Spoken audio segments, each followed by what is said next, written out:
받으실 하나님의 말씀은 이사야 28장 11절에서 13절까지 말씀입니다. 이사야 28장 11절에서 13절까지 말씀을 다 같이 봉독하시겠습니다. 그러므로 더듬는 입술과 다른 방언으로 그가 이 백성에게 말씀하시리라. 전에 그들에게 이르시기를 이것이 너희 안식이요 이것이 너희 상쾌함이니 너희는 곤비한 자에게 안식을 주라 하셨으나 그들이 듣지 아니하였으므로 야훼께서 그들에게 말씀하시되 경계에 경계를 더하며 경계에 경계를 더하며 교훈에 교훈을 더하며 교훈에 교훈을 더하고 여기서도 조금 저기서도 조금 하사 그들이 가다가 뒤로 넘어져 부러지며 걸리며 붙잡히게 하시리라. 아멘. 이것이 너희 안식이요 상쾌함이니 이 제목으로 말씀을 나누겠습니다. 사도 바울은 방언에 대해 가르치면서 이사야의 말씀을 인용합니다. 사람들은 자기가 사용하는 언어가 아닌 다른 지역의 언어는 알아듣지 못합니다. 그와 마찬가지로 성령의 은사의 방언 역시 하나님과 교통하는 언어로서 사람들은 알아들을 수 없습니다. 그럼에도 불구하고 우리가 방언으로 기도하는 것은 신앙생활에 큰 유익을 주기 때문인 것입니다. 아담이 불순종으로 인해 모든 인간이 무거운 짐을 진 채 살아가고 있습니다. 온 세상이 저주에 처한 것은 아담의 잘못된 생각 때문입니다. 로마서 5장 12절에 그러므로 한 사람으로 말미암아 죄가 세상에 들어오고 죄로 말미암아 사망에 들어왔나니 이와 같이 모든 사람이 죄를 지었으므로 사망이 모든 사람에게 이르렀느니라고 말씀하고 있습니다. 예수님은 우리의 죄를 소화하시고 영적인 회복을 주셨습니다. 로마서 8장 1절 2절 말씀에 그러므로 이제 그리스도 예수 안에 있는 자에게는 결코 정죄함이 없나니 이는 그리스도 예수 안에 있는 생명의 성령의 법이 죄와 사망의 법에서 늘 해방하였습니다. 우리 삶을 앞뒤에서 응원하고 돌봐주시는 분이 바로 우리 주 예수님이십니다. 예수님과 같은 사랑을 가지고 자기의 몸에 피를 쏟으시고 살을 찢어서 여러분과 나에게 살림을 주신 신은 역사상에 없었습니다. 예수님께서만이 하나님 아들로서 이 세상에 오셔서 우리 죄를 소화하시고 영적인 회복을 주셨습니다. 로마서 8장 1절 2절에 보면 그러므로 이제 그리스도 예수 안에 있는 자에게는 결코 정죄함이 없나니 이는 그리스도 예수 안에 있는 생명의 성령의 법이 죄와 사망의 법에서 너를 해방하였음이라고 말하고 있는 것입니다. 영적인 회복뿐 아니라 몸과 마음도 치료하여 주셨습니다. 베드로전서 2장 24절에 친히 나무에 달려 그 몸으로 우리 죄를 담당하셨으니 이는 우리로 죄에 대하여 죽고 의에 대하여 살게 하려 하심이라. 그가 채찍에 맞음으로 너희는 나음을 얻었나니. 우리가 성경 말씀을 확실히 붙잡으면 지금보다 훨씬 큰 자유를 얻을 수가 있습니다. 예수 그리스도께서 친히 나무에 달려 몸으로 우리 죄를 담당하였으니 이는 우리로 죄에 대하여 죽고 의에 대하여 살게 하려 하심이라. 제가 채찍에 맞음으로 너희가 병에서 나음을 얻었다고 말하고 있습니다. 그러므로 오늘 이 아침에 이 오후에 나도 치료가 필요하고 여러분도 치료가 필요하니 우리 치료의 예수님을 받아들이십시다.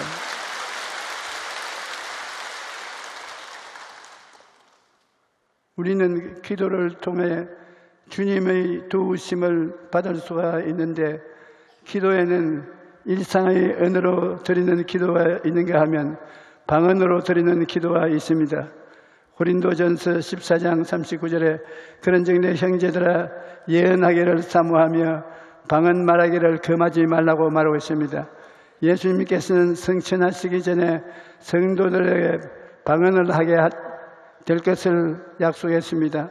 마가복음 16장 17절에 믿는 자들에게는 이런 표적이 따르리니 곧 그들이 내 이름으로 귀신을 쫓아내며 새 방언을 말할 것이라고 말했는데, 여기 보면 방언을 믿는 자들에게 따르는 표적이라고 하셨습니다.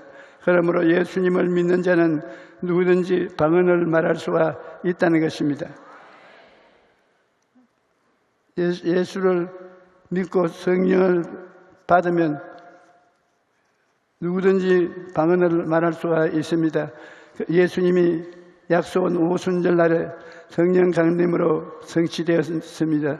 사도행전 2장 1절로 4절에 오순절날이 이미 이름에 저희가 다 같이 한 곳에 모였더니 호련히 하늘로부터 급하고 강한 바람 같은 소리가 있어 저희 온 집에 가득하며 불의 혀같이 갈라지는 것이 저희에게 보여 각 사람 위에 임하여 있더니 저희가 다 성령의 충만함을 받고 성령의 말하게 하심을 따라 다른 방언으로 말하기를 시작하니라. 그러므로 누구든지 예수님을 믿으면 성령의 충만함을 받고 방언을 말하게 됩니다. 방언에는 알아들을 수 있는 방언과 알아들을 수 없는 방언이 있습니다. 오순절 성령 강림 때 약 120명의 성도들이 방언을 했는데 그때의 방언은 사람들이 알아들을 수 있는 말이었습니다. 로마 제국이 여러 지역에 흩어져 살던 유대인들이 오순절을 지키기 위해 예루살렘으로 왔는데 제자들이 성령을 받고 그들이 사는 지역의 언어로 하나님의 큰 일을 선포했습니다.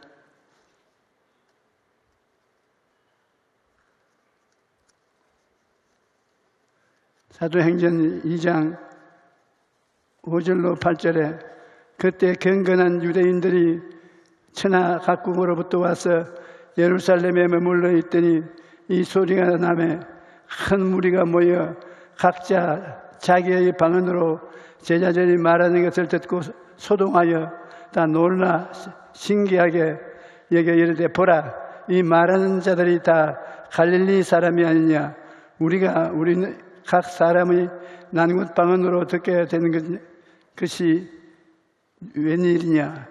제자들은 외국어를 배운 적이 없습니다. 그럼에도 불구하고 성령이 말하게 하심을 따라 각 나라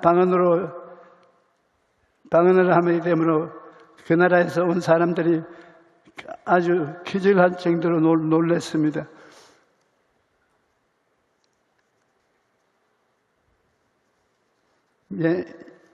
예전에 한 일본인 성도로부터 들었던 간증이 생각납니다. 그분은 하나밖에 없는 동생의 구원을 위해 늘 기도했는데 방언을 받은 후에도 동생의 구원을 위해 방언으로 많이 기도를 했습니다. 당시 동생은 이탈리아의 로마에 살고 있었는데 하루는 동생에게 전화를 걸었는데 갑자기 방언 기도가 나오기 시작합니다. 동생이 전화를 받았는데도 방언 기도를 멈출 수가 없었습니다.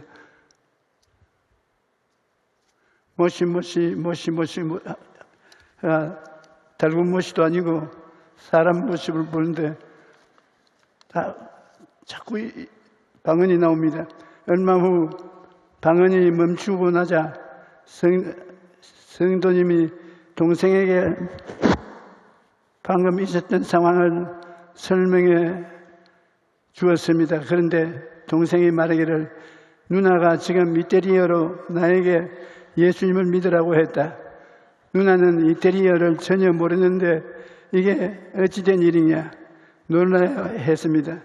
이탈리아어를 전혀 모르는 누나가 이탈리아어로 복음을 전하는 것을 듣고 그 동생이 마침내 회개하고 예수님을 믿게 되었다고 간증했었습니다.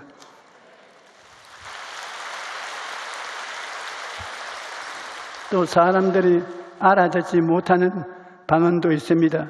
고린도전서 14장 2절에는 방언을 말하는 자는 사람에게 하지 아니하고 하나님께 하나니 이는 알아듣는 자가 없고 그 영어로 비밀을 말하는 것이라.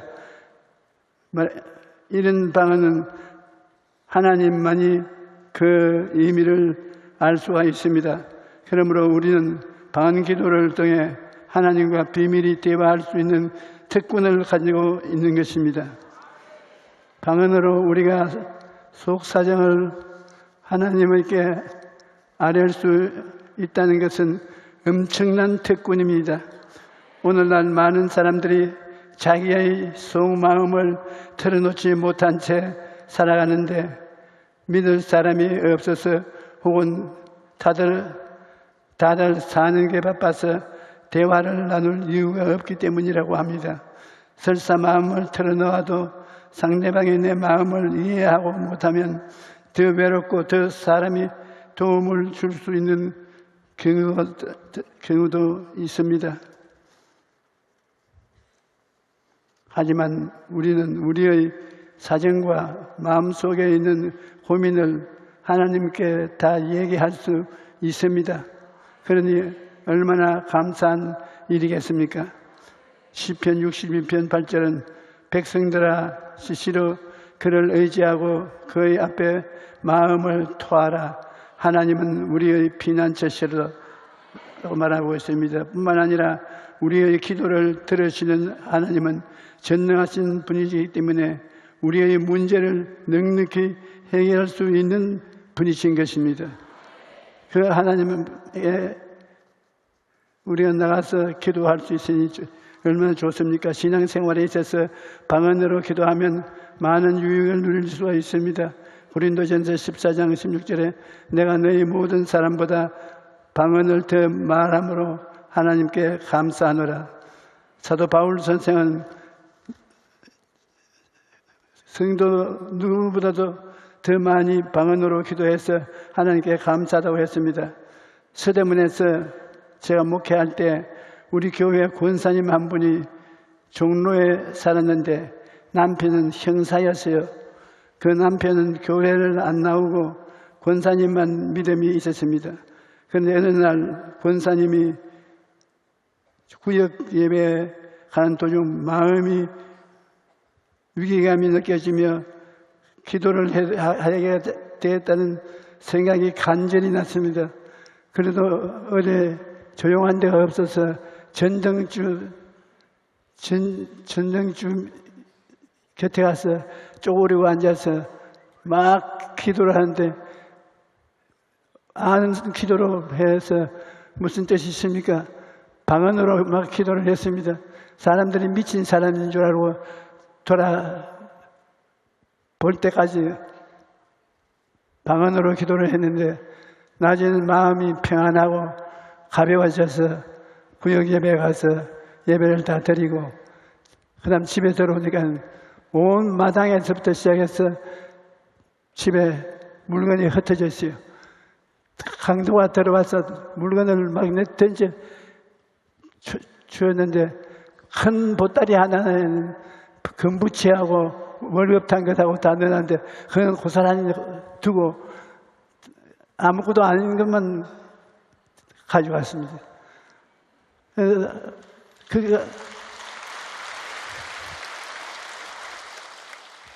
금부치나 돈을 훔치려고 할 때 그때 방언을 해야 하나님 냈다 기도를 했는데 하나님이 눈을 가려보니까 보고도 못 가져갔습니다. 한참을 기도하고 마음이 평안해져 구역 예배를 드리고 집으로 갔더니 그 사이 집에 도둑이 들어왔어요. 그런데 신기한 것은 도둑이 서랍을 샅샅이 다 뒤졌는데 금부치나 현금이든 보따리만은 그대로 둔 것입니다. 군사님이 방언으로 기도할 때 하나님께서 도둑의 눈을 가린 것입니다. 저도 그런 체험을 종종 합니다. 뭘 기도해야 할지 모르지만 갑자기 기도하고 싶은 생각이 간절할 때가 있는데 그것은 성령께서 기도하라는 재촉하는 것입니다. 제가 해외에 나가서 선교할 때 많은 사람들 앞에 서게 되는데 방언으로 기도하지 않으면 마음이 불안과 두려움이 가득합니다. 그러나 방언으로 30분이나 1시간 기도하고 나면 믿음이 꽉 들어차게 되고 대중 앞에 담대하게 서게 됩니다. 그리고 그럴 때 귀신을 쫓아내고 병자를 위해 기도하면 치료의 역사가 일어납니다. 그러므로 방언 기도는 성령의 역사를 나타내기 위해 얼마나 절실한 기도인지 감탄할 일입니다.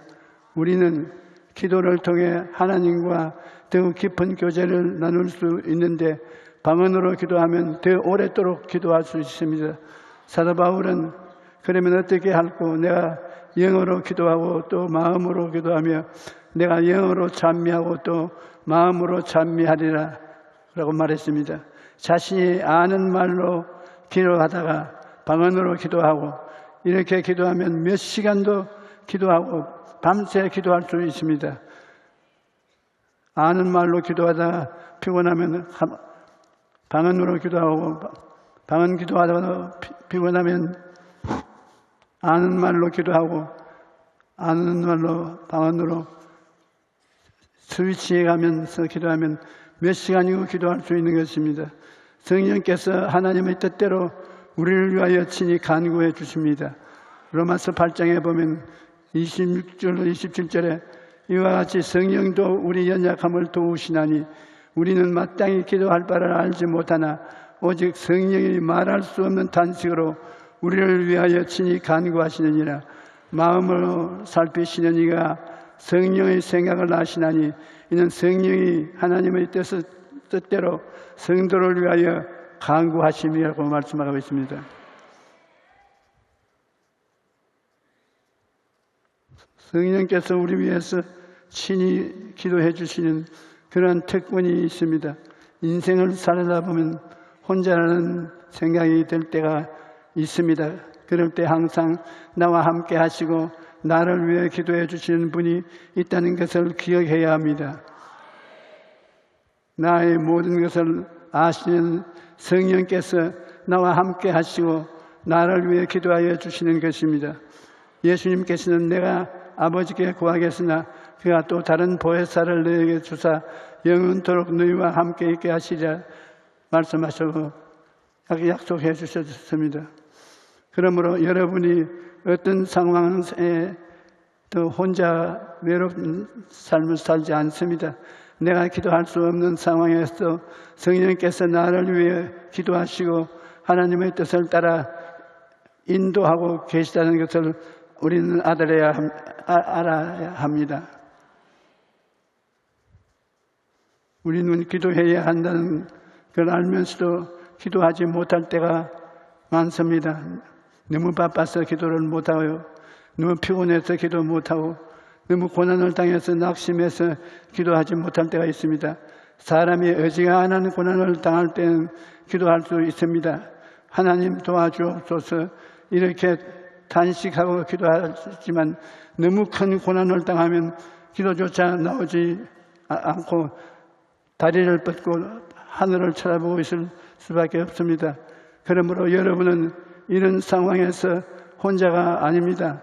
내가 기도할 수 없는 상황에 제스도 성령께서 나를 위해 기도하시고 하나님의 뜻을 따라 인도하고 계시다는 것을 알아야 할 것입니다. 인생을 살다 보면 혼자라는 생각이 들 때가 있습니다. 그럴 때 항상 나와 함께 하시고 나를 위해 기도해 주시는 분이 있다는 것을 기억해야 합니다. 나의 모든 것을 아시는 성령께서 나와 함께 하시고 나를 위해 기도해 주시는 것입니다. 예수님께서는 내가 아버지께 구하겠으니 그가 또 다른 보혜사를 너희에게 주사 영원토록 너희와 함께 있게 하시리라고 약속하셨습니다. 여러분은 살면서 그런 체험을 했을 것입니다. 기도를 하긴 해야 하는데 너무 막막해서 기도할 수가 없을 때, 그럴 때는 성령님께 의지해야 되는 것입니다. 성령님 인정하고 환영하고 모셔드립니다. 성령님, 나를 위해서 기도해 주십시오. 그러나 나와 함께 기도하십시다. 입술을 열어 방언으로 기도하면 하나님과 직접 기도가 되는 것입니다. 로마서 8장 26절에 보면 이와 같이 성령도 우리 연약함을 도우시나니 우리는 마땅히 기도할 바를 알지 못하나 오직 성령이 말할 수 없는 탄식으로 우리를 위하여 친히 간구하시느니라. 성령이 말할 수 없는 탄식으로 우리를 위해서 기도를 해 주십니다. 성령님을 의지하고 방언으로 간절히 기도하면 성령께서 우리를 위해 친히 간구하는 것, 기도를 해 주시는 것입니다.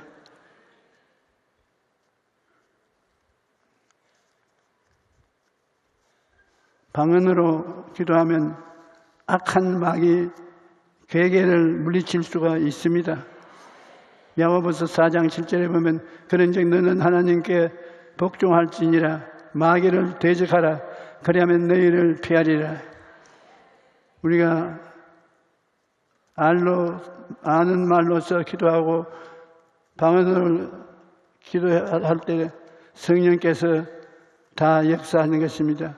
마음이 이유 없이 슬퍼지고 비정상적인 것은 많은 경우 마귀가 역사하기 때문입니다. 이럴 때 방언으로 기도하면 마귀가 쫓겨나옵니다. 저도 이런 것을 종종 체험합니다. 미운 사람도 없고 싸운 적도 없고 답답한 일도 별로 없는데 마음이 이상하게 답답하고 슬프고 우울합니다. 그래서 하나님, 제 마음이 왜 이렇습니까? 하고 기도하면 방언 기도를 하라. 그렇게 하나님 말씀하십니다. 그러면 마음을 열어놓고 방언으로 기도해서 하나님, 제 마음이 하나님 앞에 문을 열어놓았습니다. 하나님이 너희 짐을 내가 맡았다. 그렇게 말씀합니다. 그래서 방언으로 한참 기도하다 보면 귀신이 하나 둘 떠나가고 마침내 마음이 평안해져 조용해지는 것을 느낄 수가 있는 것입니다. 사람의 도움에는 한계가 있습니다. 첫째, 사람은 늘 함께 있어 주지 못합니다. 그러므로 항상 도와줄 수 없습니다. 또 사람의 능력에는 한계가 있습니다. 그래서 도와주고 싶은 마음이 울뚝같이 있어도 도와줄 수 없을 때가 많습니다. 하지만 성령님은 다릅니다. 성령님은 항상 우리와 함께 하시며 전능하신 분이시기 때문에 우리에게 가장 완벽한 도움을 주실 수가 있습니다. 성령님은 보혜사라고 부르는데 이는 돕기 위해 옆에 와 계신 분이라는 말입니다.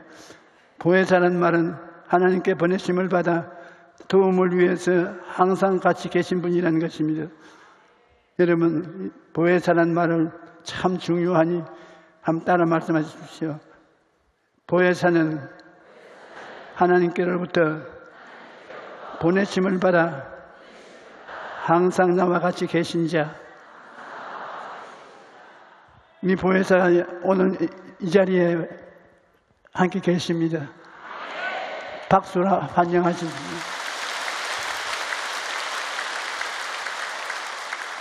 성령께서는 우리 예수님을 믿는 즉시 내주하시는데 우리를 떠나지 않고 영원히 우리와 함께 하십니다. 그러므로 어떠한 환경에서도 낙심하지 말고 성령의 도우심을 구하며 기도해야 합니다. 그러면 좋으신 하나님 아버지께서 우리를 위해 놀라운 일을 행하여 주실 것입니다.